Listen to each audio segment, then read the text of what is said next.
Happy Valentine's Day, everyone. So glad that you are spending your Valentine's lunch hour with me and Reagan. We really appreciate it. For those of you I have not had the pleasure of meeting yet, I am Gina Woodward. I'm with the Small Business Development Center in Amarillo. We're housed at West Texas A&M University. If you've never gotten to work with an SBDC, I'll just really quickly tell you a little bit about what we do. SBDCs are a program that the SBA operates. They've been running them since like the late 70s. And our purpose is to work with small business owners who either want to start a business or maybe they have an existing business and they want to expand it, or they've got some kind of problem that they want some help working through. The SBA realized in the late 70s that there was a huge need for this.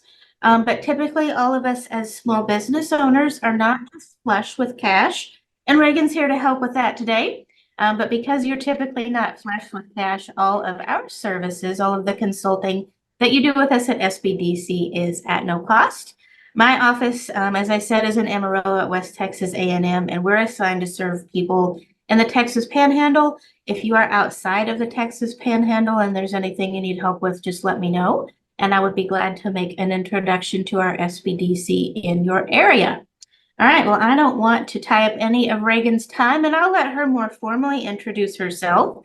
But Reagan is not in Amarillo. She'll explain where she's at, but she is from Amarillo and still comes back frequently, has wonderful ties here, and she has done so much to help the business community in the time that she spent in Amarillo, and she continues to do that from where she's at. And she's been a wonderful friend to many, and we're thankful to have her in a new role as a teacher. So welcome, Reagan.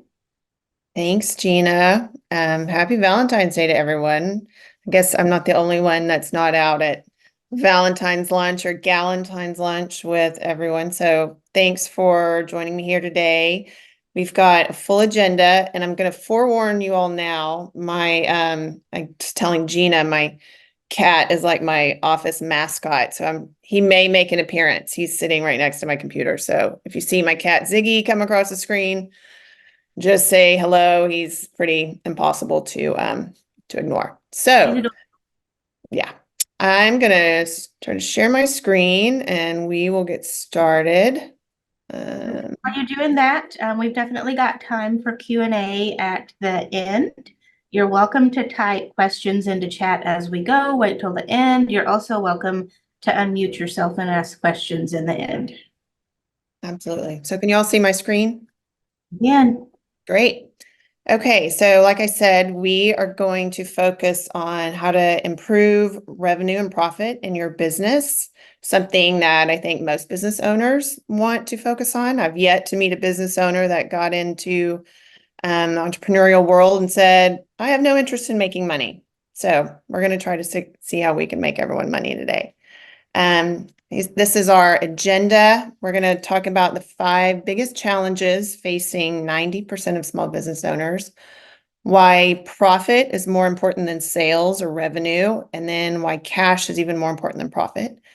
4 steps to go from feeling overwhelmed and stressed about your business, wondering where all the cash went, why you can't put money in your pocket, to being confident and knowing what's working within your business and how to move forward. So like Gina said, I am a native of Amarillo, grew up in Amarillo, went to Amarillo High, moved all around the US before coming back to Amarillo a little while back. But I started my career actually in investment banking with Merrill Lynch, managing cash positions for large companies. But when I moved back to Amarillo, working for Economic Development Corporation and working closely with Gina at the SBDC and the Enterprise Center, I really loved working with small business owners. I don't know how many coffee meetings I had downtown at Palace, how many people would just phone me up and ask for some input or just some advice. And that's really where kind of my love of working with small businesses grew. A few years ago, I moved down to New Braunfels to work for an M&A company, mergers and acquisitions. And so I was working really closely with small business owners all across the country that were running companies, looking to sell, looking to acquire other businesses, and getting to know those individuals and watching them really understand the value, the actual financial value of their company, and coaching them through that process. Taught me a lot about what businesses need, a lot of their struggles, a lot of the hurdles that they have. And that really drove me to creating my company, the Fractional Company, and where we are today. So let's dive into it. I think Ziggy's going to stay in his spot. So we're just going to get started. Like I said, we're going to talk first about the 5 challenges most business owners face. And like Gina said, I want this to be interactive. We're going to cover a lot of information, try to break it down into simple terms. But if at any time you guys have questions, please feel free to jump in, raise your hand, send something in the chat. Gina, I'm going to have you manage the chat for me. Keep an eye on that and just jump in if anyone has questions. So Absolutely. get started. Okay, challenge number 1. The business relies on the owner or all of it falls apart. And I know I see this a lot, like even in myself, my own company, we get our businesses started. We know the nuts and bolts. We know what we want. We know the product, the service. We know the customer that we want to sell. And especially when you're starting out, you learn how to wear all the hats. Like we say, someone's got to make the coffee, someone's got to make the product, someone's paying the bills. And so often I meet with businesses that are just doing everything. And so I think some people have heard it, you're working in the business and not on the business. And oftentimes I know a lot of business owners, they got into business because they either wanted to create a sense of freedom from what they're doing for their careers, whether they wanted financial freedom or time freedom. But because they're wearing so many hats within their business and they can't step away, that freedom actually becomes kind of like a jail. Like you are just so tied to it. There's Ziggy, oh my gosh, that they can't get away. And it's just struggle. It's a struggle for them. And then they get tied up into things that they don't want to do or don't understand how to do. So that's definitely something we see quite a bit. Challenge number 2, when business owners are in a catch-22 situation, I also meet a lot of entrepreneurs that are saying, I really want to grow my business, but I don't know if I'm in the best position to hire. I met with a couple people at the beginning of the year that were wanting to grow a marketing practice, but they were afraid to add on additional salespeople because they weren't sure at what point they would be able to cover the expenses for the payroll with new accounts that were coming in. So we see a lot that businesses are wanting to grow the company in order to make more cash, but they don't have enough cash to grow the company. And so you never know exactly where that break-even situation is. And so you're just kind of stuck in this perpetual cycle of maintenance, just staying where you are and not being able to get to that next level where you are. And it's scary. It's scary to make those investments and jump from one situation to the next if you're not really confident that you're going to be able to be successful. Challenge number 3, the business owner doesn't have a simple way to understand what is working and what is not in their business.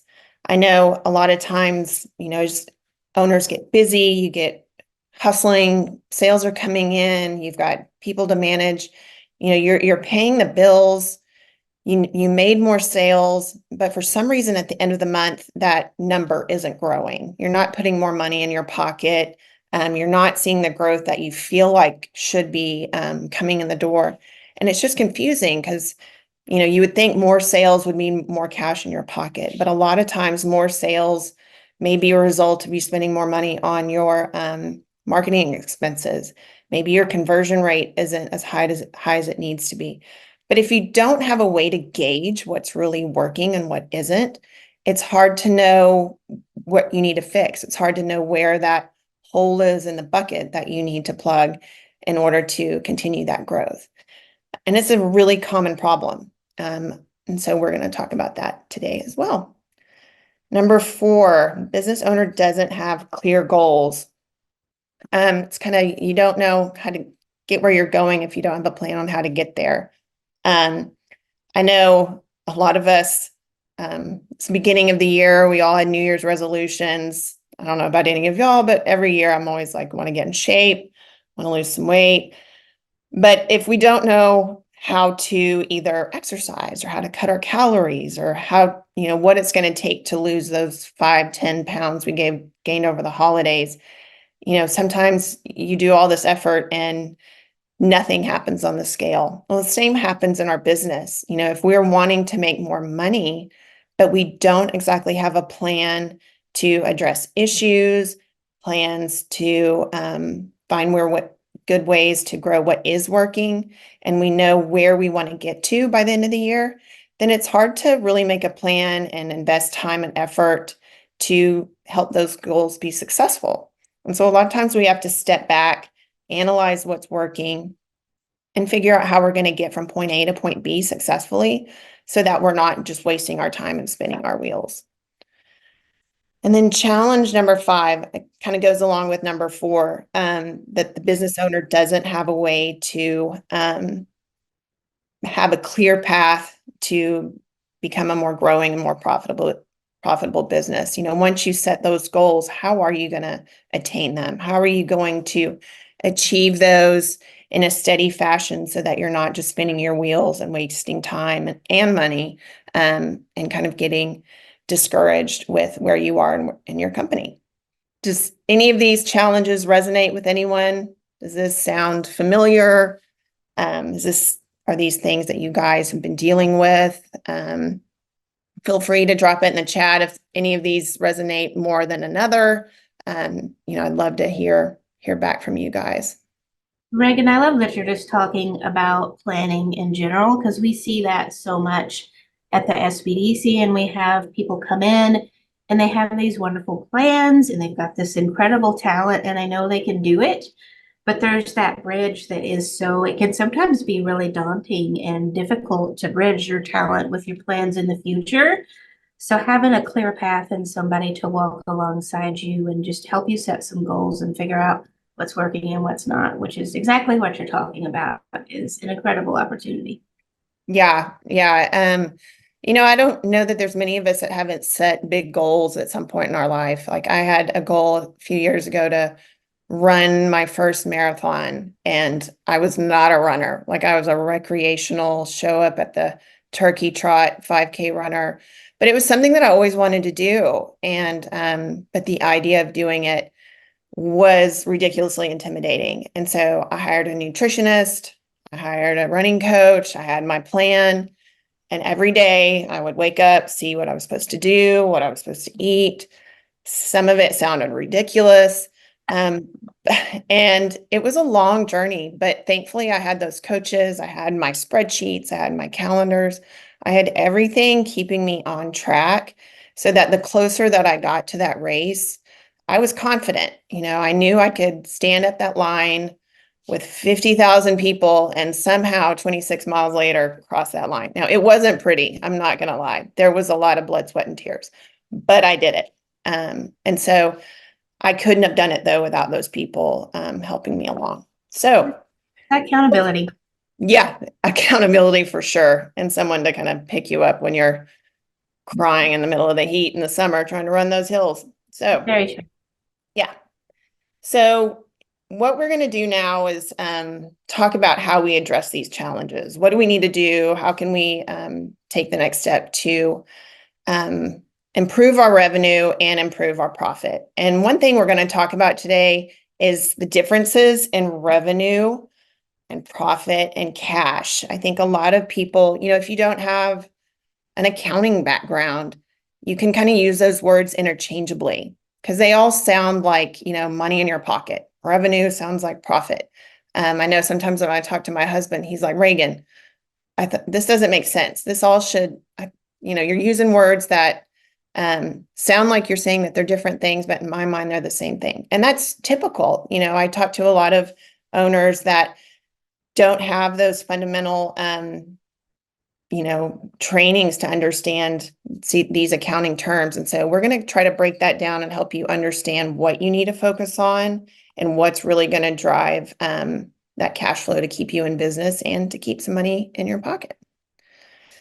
So item number one, which seems super, super obvious, is generate more cash than you spend. This is something I have to tell my teenage son every time he asks me for money. We got to go to work and we can't buy Chick-fil-A every day. And it's simple, but it's really fundamental.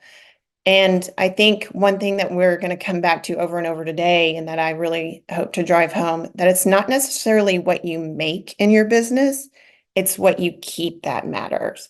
You can have great sales one month, your revenue, that word revenue that we're going to talk about, is high. But if at the end of the month, at the end of the year, you're not keeping cash within your business to either carry over into the next month, to cover any bills that may come in, cover any taxes, then that revenue number, those sales you make, don't matter. What we have to focus on is making sure that we have cash in our bank every month and at the end of the year. And that's what we're going to really encourage every business owner to focus on, is generating the cash from that business. Revenue, that number, that word that we were talking about, revenue are the sales that you bring in. It's those transactions you make. It's those service calls that you make. But just because you make a sale doesn't necessarily mean you're going to make a profit unless you can keep your expenses in check and keep the cash flow and profit drivers in line.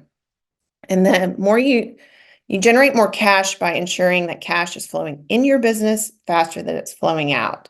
Kind of simple, basic money management 101. You want to make sure more money is coming in to your company than it's going out. It's just the way that we kind of, those of us that grew up in the 80s and 90s remember balancing a checkbook. I still remember my mom balancing her checkbook when we go to the grocery store. Heck, I think my mom still balances her checkbook when she goes to United.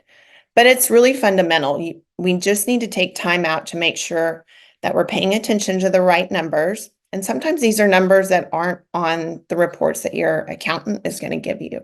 So we're going to talk about what those numbers are that you need to be paying attention to make sure that you do have more cash coming in. And here's how we're going to break it down. Now, you guys slow me down if I'm starting to use too much financial or accounting speak, but I want to teach you guys just some fundamental.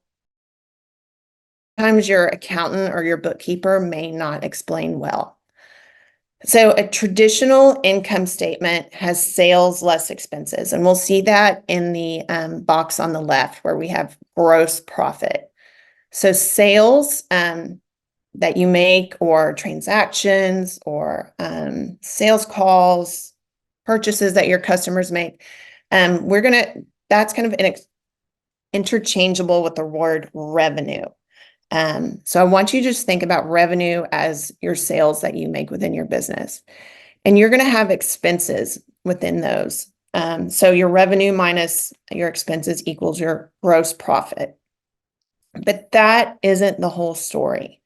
Because once you make a gross profit, we take that into the center block where we talk about operating profit. So once you make a profit, you've got things like operating expenses. You've got to pay taxes.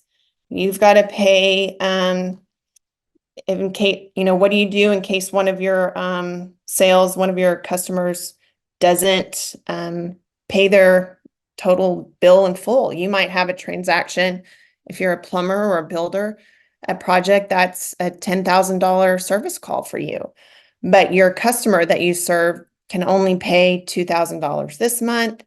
Maybe they pay $1,000 next month. So we have to account for maybe all that cash isn't coming in. The other thing we have to think about when we're looking at operating expenses, any kind of withdrawals that you as the owner want to take out of your company. Again, going back to most of the business owners I know, they actually like to make money in their businesses. How much money are you trying to pay yourself each month from the money that you're bringing in? And so once we talk about all of those operating expenses, inventory, you're maybe operating a vehicle, then we get to operating profit. And so we get to the next block on the right, we get to net profit. So you take operating profit, which is all of the money that you're making after your expenses and operating expenses. And then we get to pay taxes. So we're going to get over back to net profit, and that's really the cash that we keep at the end of every month, every year. And this is what we want to make sure that we are paying attention to each month as we go forward. So now, but as I was saying, every time we get to operating expenses or we're getting to our taxes, that is taking a hit on our cash flow. So like I said, it's not what you bring in your revenue or sales back over on the left. It's what you keep at the end of the month in your net profit or net cash position. So I know that I covered a lot. We had the little blip in the connection. Does anyone have any questions on that real quick? This is kind of fundamental to what we're going to be talking about. Yes, I have a question. Can you hear me? Sure. Yeah, I can. So your cash flow is the cash you have at the end of the month or at the end of the year after all expenses and taxes have been paid. Yes, sir. Okay, thank you. Okay, great. And a lot of times, again, I think sometimes when we meet with our CPAs or we're meeting with our bookkeepers, we're looking at a lot of different numbers, a lot of different reports, but really when you're talking about growth, especially, I think that's something that I'm seeing a lot with business owners right now.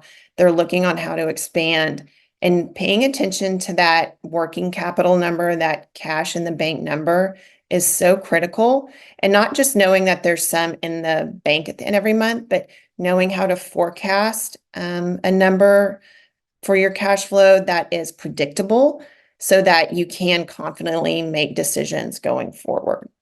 And like I said, all of the answers to these questions are in the numbers in your business, but a lot of business owners aren't looking at the right figures. I know a lot of business owners work with their CPAs or their bookkeepers to try to get information, but those professionals primarily focused on events that have happened in the past in your business. So they're looking at transactions that happened last month, money that came in and out. And obviously, those roles are incredibly important into running a successful business. However, they're not really trained to look in a forward, forecasting mentality within your business.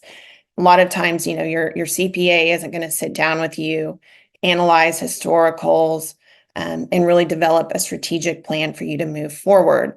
And a lot of times I've seen, they provide reports to business owners that also don't necessarily help creating those forecasts and those plans. But we're going to show you a way today to help you get through that. And the first way we're going to do that is focusing on the drivers within your company that drive revenue, profit, and cash flow. And so we're going to tackle revenue first because your revenue drivers will impact your profit. And then that will impact your profit drivers. And then those will impact cash flow. And I will show you guys how you're going to be able to take a worksheet that we're going to provide you after this and how you're going to be able to calculate this on your own to create a forecast, to create targets, and create your own plan for managing your cash. And so within the revenue drivers, there's 5 main components that we like to look at to make sure that our revenue is on target. The first being leads. And this isn't necessarily sales. Leads are the number of individuals who are a right fit for your business. So they've been made aware of your product, they're aware of your service, they're aware of your company just based on, the marketing efforts or outreach efforts that your company has made, and they're interested in working with you. So, customers that come into your store, maybe it's customers that fill out a form or an email or give you a call. Those are all leads. The next one that we look at is conversion rate. So you might have 100 leads coming in, but if you or your sales team or your service providers aren't able to convert those leads into paying customers, then there's a disconnect. I know I was working with a company actually based in Australia last year. They manufactured these beautiful, beautiful homes, and they had a ton of leads coming into their company. But unfortunately, their sales staff just wasn't really focused on converting those leads into paying customers and getting contracts executed. They were outsourcing a lot of their sales, so their sales team wasn't really motivated to get a lot of these leads confirmed and in the door. So the owner of that company completely had to clean house, hire sales staff that was on salary and given a commission for converting those leads. And once he did that, he actually started seeing his revenue go up. So that's one of the things that we like to encourage people to look at. The other item that we encourage people to look at is retention rate. Retention rate is really important because, so many businesses are spending money left and right on marketing. I was at an event last week and talking to a lot of business owners about how much money they're spending on social media right now to try to find new customers. And once we've outsourced all of that money to bring a customer in, we don't really want to spend an additional amount of money to bring them back again. You really want to keep that customer in your business once you've brought them in once. So another number we like to look at is, are we keeping customers coming back and loyal to our business? There's two ways we look at it. It's cumulative customers. So how many customers have purchased before, maybe the previous year, and want to come back? And then we also look at recurring customers who buy from you maybe month after month. You see a lot of companies now moving towards subscription model businesses where they provide services just for a flat fee each month. And that's a great way that we're seeing people increase those retention rates. So another ratio that we encourage people to look at. Number 4 that we ask business owners to take a look at is your purchase frequency. Kind of similar to retention, but it's how many times those customers, repeat customers, how many times are they buying from you? Whether they're new or retained, how many times do they come back to your business to buy from you again? So sometimes if you have a business or a service that's just offering perhaps a handful of products, maybe there's a way that you could have a spin-off product or kind of build out a service offering that adds on kind of an add-on service or another package where you can expand what they're doing or how frequently they're buying from you. And then finally, the average purchase value. A lot of times businesses start to get into kind of a numbers game with competitors. You're trying to underprice maybe someone that you're going against in your product category or, your service category. And we see a lot of companies really just minimize their margins by trying to offer the lowest possible price they can get. But I tell a lot of business owners that I work with, if you're offering a quality product, a quality service, you want to make sure that you're valuing that appropriately. When I was doing M&A a few years ago, I worked with a manufacturing company that was in the medical space, and they actually brought in a fractional CFO who said, look, if you're claiming to be the best in the business, then you need to charge like you're the best in the business and be prepared to stand behind that. And that company, I think, doubled the cost of their service calls. I think it went from like a $30 service call to like $120. But they provided such an exceptional value to their customers that people were willing to pay it, and they were willing to pay it over and over again. So the strategy behind purchase value isn't always necessarily to make it as low as possible, but to make sure that it's reflective of what you're providing to your customer. And so these 5 items, again, all impact your revenue. So they all impact kind of that first influx of money that you're bringing into your business. That's a lot of information. Does anyone have any questions? We're all good. Everyone's tracking? Okay, great. We'll jump to the next one. All right. So from revenue drivers, we go to profit drivers. And again, here you'll see number one on profit drivers is our revenue. So you take all those 5 pieces that we just talked about in the previous slide, bring those over to profit. All of these items will build on each other. You'll see that as we go. But the next piece we'll get to is the cost of sales. And really what we encourage people is to not look at this as just a final number that you're calculating, but more of a percentage of your revenue. And I would say that percentage really is going to vary based on a couple of things. One, how your CPA or your bookkeeper is doing your numbers, because some people may include payroll and cost of sales. They may keep payroll separately. So that's one thing to talk to your CPA or your bookkeeper about, how that's being calculated. But really, when we talk about percentage of cost of sales, that can also be impacted by the industry you're in. Do you have something that's manufacturing where you've got a lot of input costs that are a lot higher? Are you in maybe a professional services industry where your cost of sales isn't quite as high and that percentage can be a little lower? So I get asked, is there a benchmark or percentage we need to look at?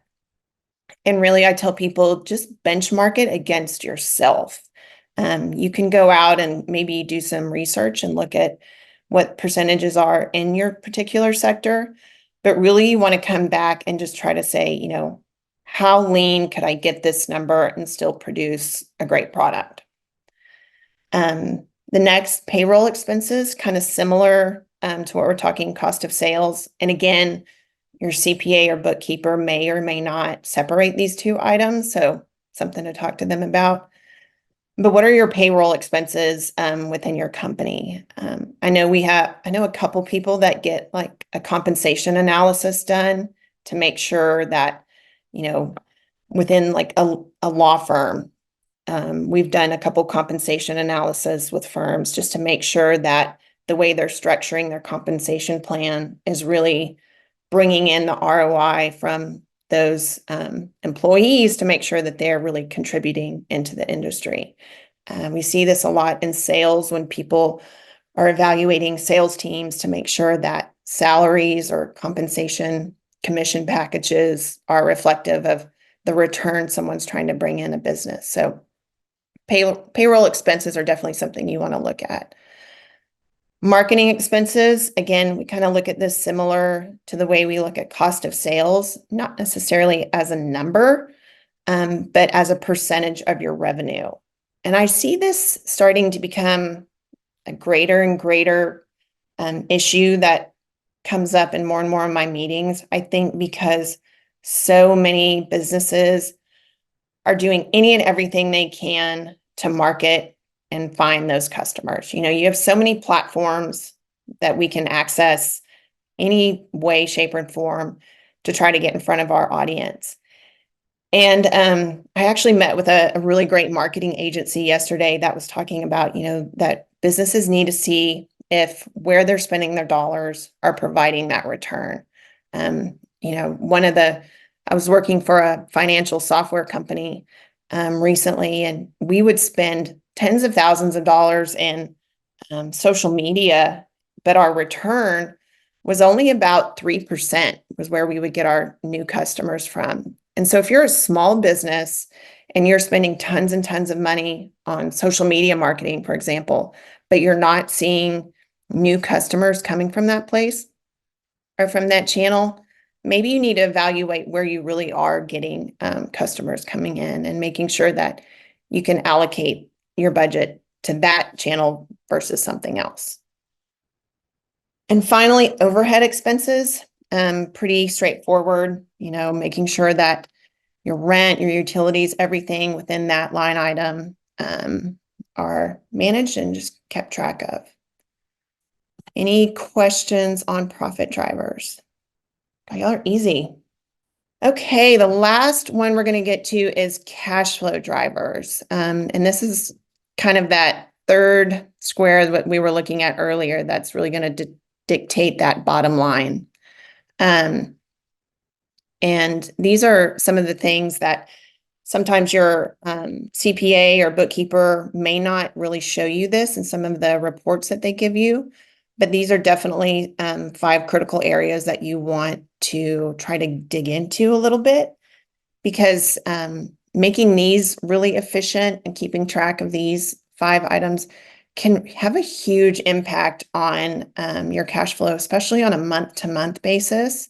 If you're really needing to make sure that, you know, those margins that you're bringing in each month, you need that working capital to move from one month to the next. These are some of the areas where I think I've seen the biggest impact to companies that I've been working with. The first one, increase or decrease in accounts receivable balance. So this is pretty straightforward. You know, if you have an increase in accounts receivable, you don't have, you know, your clients paying as quickly or as efficiently as you'd like for them to, then your cash in your business is going to go down. And conversely, if you've got people paying on time, if you've got people on a great kind of predictable payment plan, and you know when those payments are coming in, and you can keep your your accounts receivable balance low, then you're going to keep cash steadily coming into your business. One thing that we're seeing, and I think we kind of see across the industry, is that, you know, making sure you're able to take payments online. You know, are you using PayPal online, or what different ways maybe can you take a payment within your business? I know we're seeing more and more people try to transition into being able to take multiple forms of payment just so that you can make that transaction easier for your customer. You know, within legal and accounting sectors, this is something I was working in pretty recently. You know, historically, your accountant or your attorney wasn't letting you pay for your legal services with a credit card, but they realized that they needed to be able to offer that methodology just so that people would pay their bills a little faster.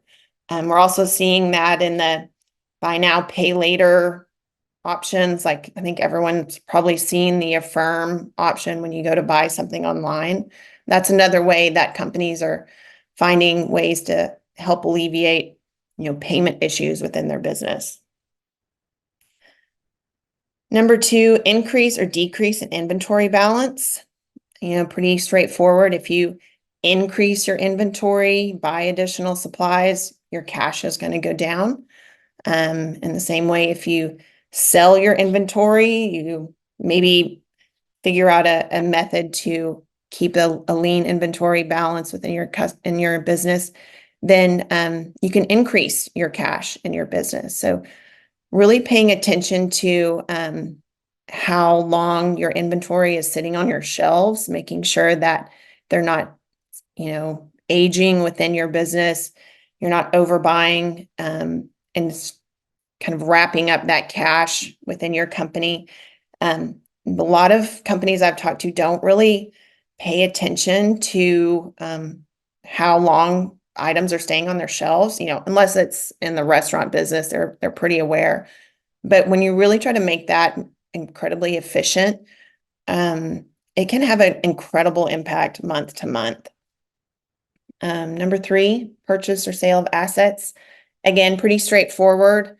You're purchasing assets, whether that's with cash or with debt, you know, that will affect the amount of cash in your business month to month. Again, if you are needing to free up capital so that you can, you know, either hire someone or expand, you know, a sale of assets that maybe your business isn't using any longer might be the best way to free up cash.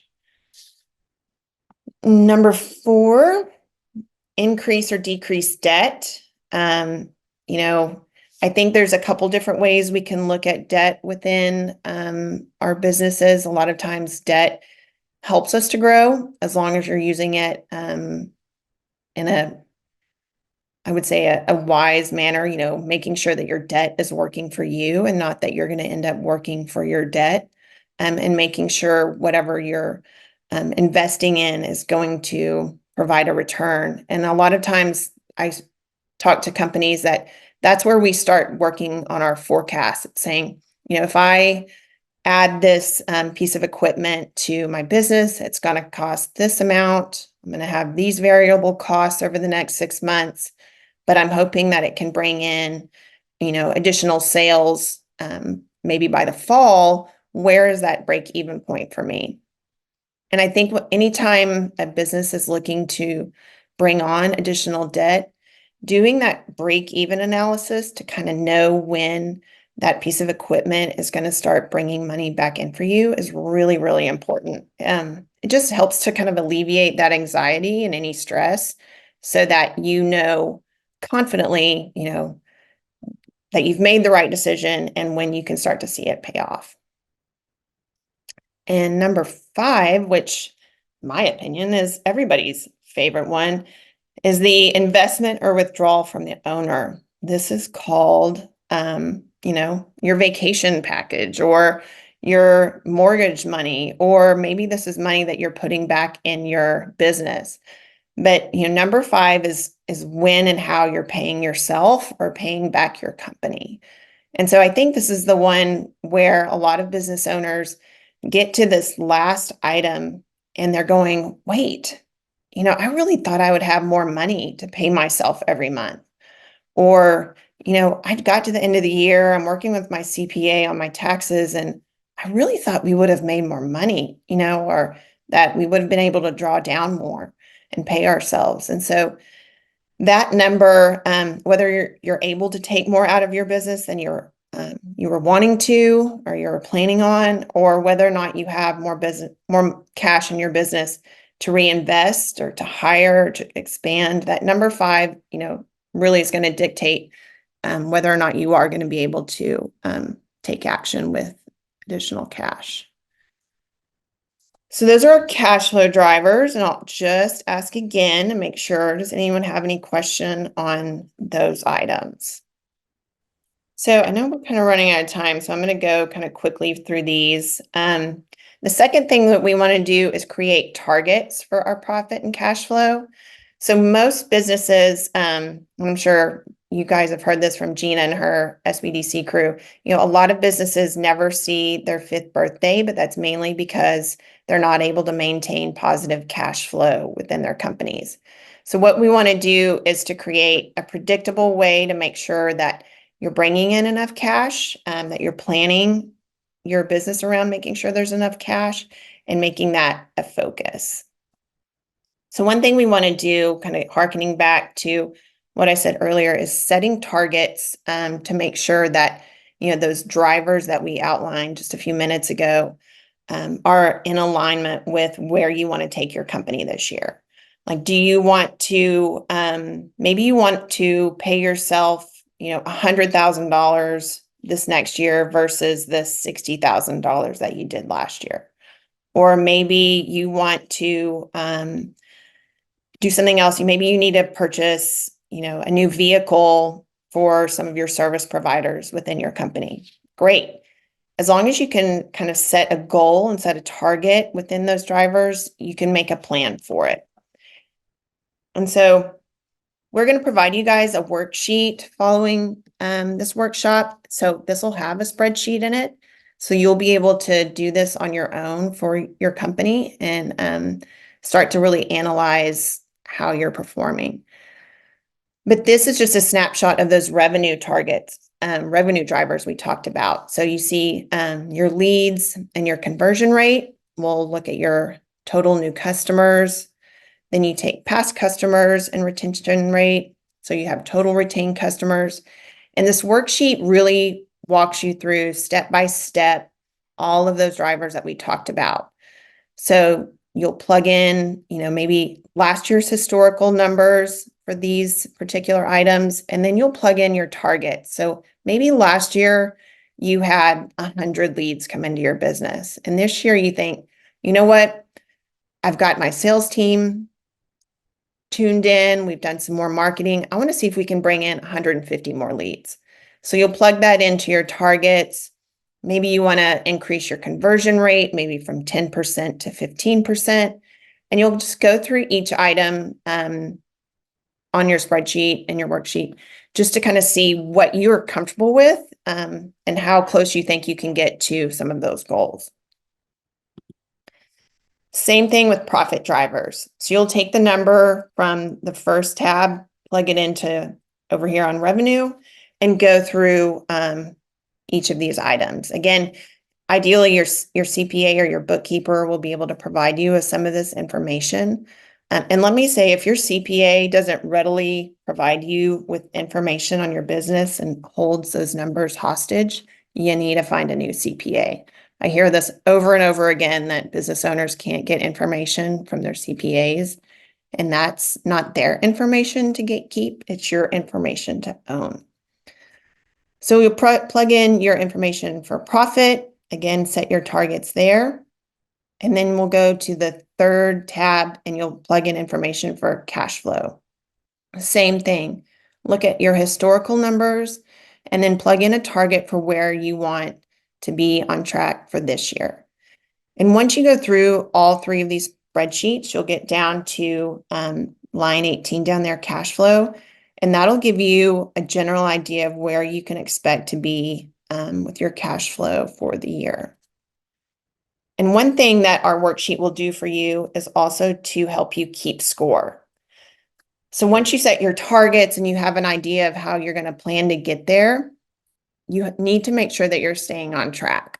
Just like with my marathon plan, I had to make sure that week after week, I was putting in the miles, staying on track so that I could finish my race. And so we tell people, you know, it's one thing to set the goals, but if you're not checking in regularly on how you're getting close to those goals, then you don't know if you're on track or not.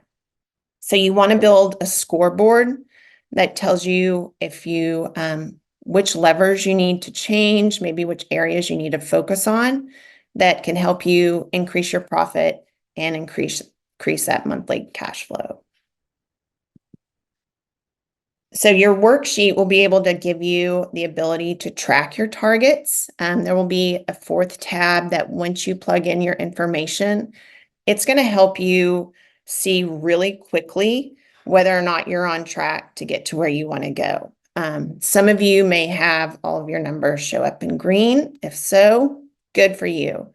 Others of you might have targets show up in yellow or red. And that really just helps you prioritize where you want to look at in your business. You know, we can't do all things at once, but this can help us set up priorities of items we want to look at as we get started. And so once you have your scoreboard and you know kind of where your priorities need to be focused, then you make a plan. And this is where really, I think a lot of businesses get stuck. They know things are wrong, but they can't figure out what's wrong. They don't know where to get started. You get really overwhelmed.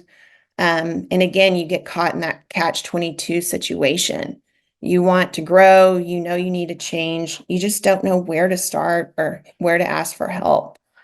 So once you have that plan in place, then it makes, you know, prioritizing decisions, prioritizing investments so much easier. So one thing we'll be able to do is really kind of create an action plan. And this is what I do within businesses I work with. You can create an action plan however you'd like, but this is a template that I encourage people to do. So let's say these two items, decrease cost of sales and increase total transactions, are two of the items that you want to focus on. So you create those as your objectives. Speak with your staff or your leadership on how you can take the next steps to make those objectives happen. Determine who's going to own those next steps and a due date. And really, we encourage business owners to do this once a month. Check those numbers, check what's on target, and then make a plan within your staff or your leadership on how you're going to achieve those goals.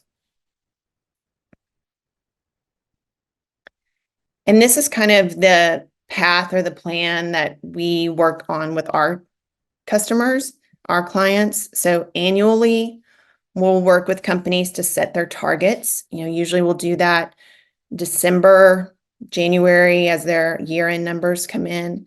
And then each month we're going to go through and set out a plan for, keeping on track to getting the owner where they want to be. Look at the actuals. What did you do last month? What are you doing this month? How is it on par with where we want to go? Creating that forecast, how are we going to get to those 150 leads? Do we think we're still on track to get there? Maybe want to make sure we get to the cash number that we want by the end of the year, and checking those scores, checking to see where we are, making sure that we have a plan with our staff to outline objectives that we feel are worth it and how we can get there. And so the takeaway that I just want to leave you guys with is that you can grow your profit and your cash, but really what you need to do is just take a step back, take a minute to work on your business, not just in it, make a plan, and really look at what you can do to get there. And again, remember that revenue and profit and cash flow aren't interchangeable. And that cash flow is really going to drive how successful you are within your business. Maybe you experienced the hiccups with COVID. Maybe you've kind of made it through other times like inflation the past couple of years. Making sure you've got cash in your business to weather those hiccups, those economic impacts. That's what's really going to make sure that you're not one of the statistics and the businesses that close, but you're one of the businesses that's successful. And so next steps, you will receive that driver's worksheet where you can start working within it, taking time to see where your business is at and where, if you're on track to get where you want to be next year. Look at your last year's number. This is a great time to do that because so many of you have those numbers right now as you're working on your taxes, and really think about where you want to end up next year. Where do you want to go? Are you on track for that? Maybe what are some things you need to change? Maybe you were looking at things that you thought were bad, but are actually doing great. Check your scoreboard. Make sure that where you want to go is within reach and things you need to do to invest to get there. So I know we're almost out of time. We covered a lot of information. I'll open it up for questions with the last few minutes we have.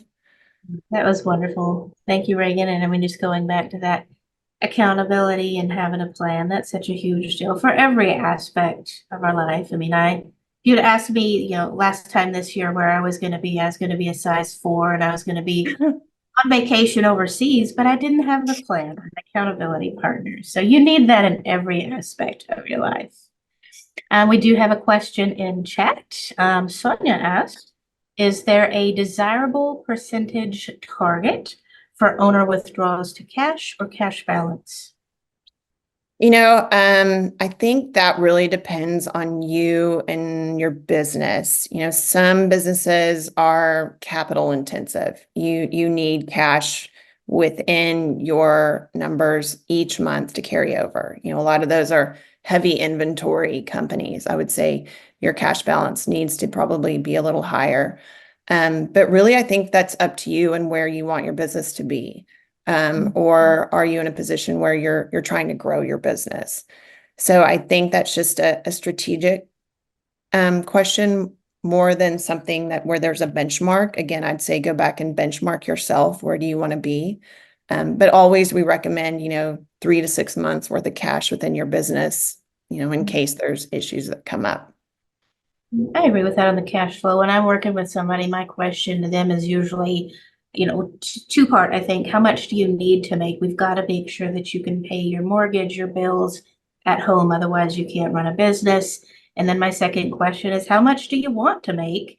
And sometimes you can sort of reverse engineer that. And if you want to make 500,000 this year, let's do it. Reverse engineer that, and you come back into sales and your expenses and help set some sales goals. But I love that answer. Thank you. I mean, I'm sending a kid to college this year, so I've got to, my cash goal is a little different than it was previous years. So, yeah, it really just depends on what you're going for.